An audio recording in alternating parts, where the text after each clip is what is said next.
All right, let's break down the gear that you need. There is not that much stuff. It's pretty simple. So obviously the camera itself, Insta360 X5 with these settings. The most important one, the extended selfie stick pull. They have a few different selfie sticks. You need the one that goes very, very long in order to get the actual distance so you can fit the entire car in frame. That is a key one.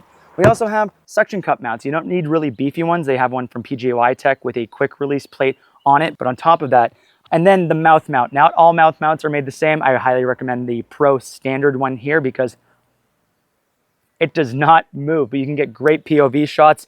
And then because we are near concrete, I would recommend just getting the replacement lens kit, just on the off chance that you scratch the lens, you don't have to stop the entire shoot, quickly replace it. So those are the essentials. Let's get to shooting.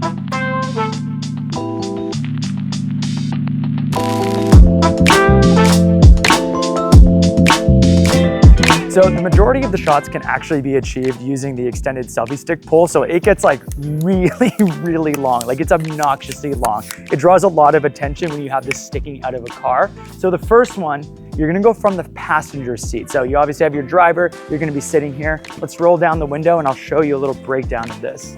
The pro tip is that you want as many points of contact on the car as possible because it's very hard to hold it just with your arms. So if you actually brace it on the side mirror, you have it kind of in between. You can get this front 3/4 shot. And so that's point number one, front 3/4 this way. Then we're gonna move that to the back. So watch out, Matt. We'll go back here.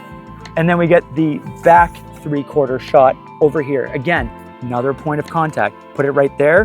And then you can hold it nice and tight, getting the 3/4 shot. And then what I like to do is actually get a movement shot where you can track this in post-production afterwards, either in the studio app or on your phone, and you're going to swing from the back to the front. It actually, when you're driving fast, it can be a little difficult. So you always want to practice this as smoothly as possible. And you just get these like really dynamic crane, almost drone-like shots. And then the last part is you can make it a bit shorter, again, balancing it in between the mirror, and you're going to place the camera right near the wheel. I like bracing it at the top here and right in between the mirror. And now you can get this insane shot of the wheel spinning. That's essentially like 4 easy shots just using the extended selfie stick pull without any intrusions in your shot. You roughly only need 30 seconds of each shot in order to make the edit that you would like. And this invisible selfie stick, literally keyword invisible, will not end up in your final shots. It's super versatile. Once you nail this technique down, you're going to get insane shots.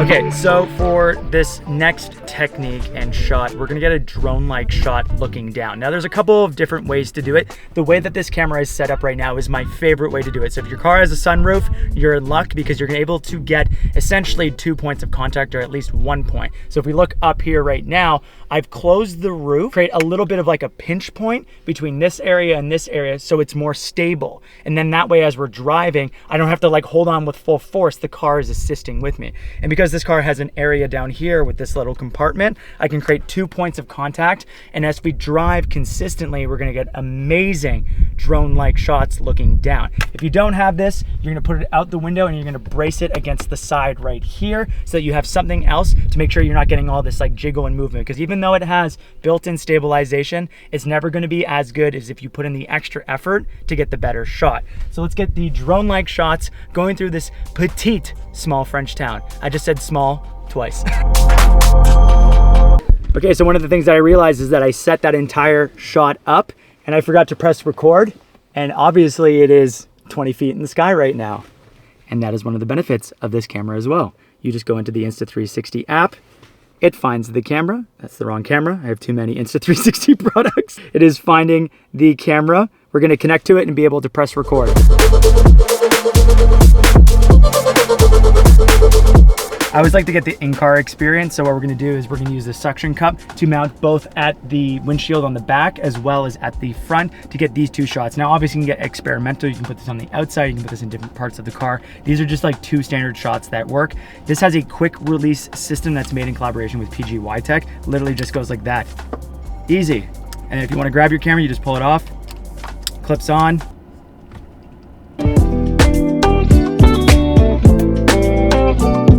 Okay, so for one of the more funnier shots, and I only say it's funny because it looks ridiculous while you're shooting with it, it is the POV shot. So with the mouth mount, connected with the quick release plate here.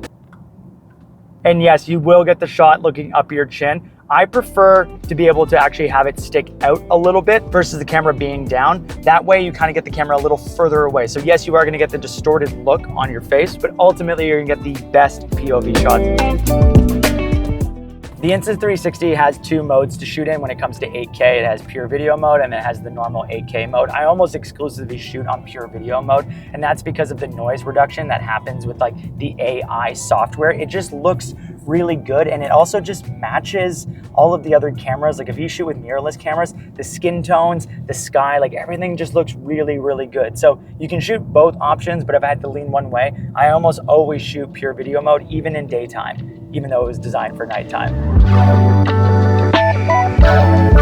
And we finished off in front of the Mercedes-Benz Museum, which is this like iconic building in Stuttgart. And we had like 5 or 6 basically AMGs lined up front, and the white GT had its windows down. I was like, oh, this is the moment. So I grabbed the extended selfie stick, I put it in the 8K mode, I put it through both of the windows, and then I essentially pull it through, reveal the dash, and then raise the stick up, and you get this like epic, like end of a car commercial crane shot. Okay, I'm just gonna give you my final thoughts on this.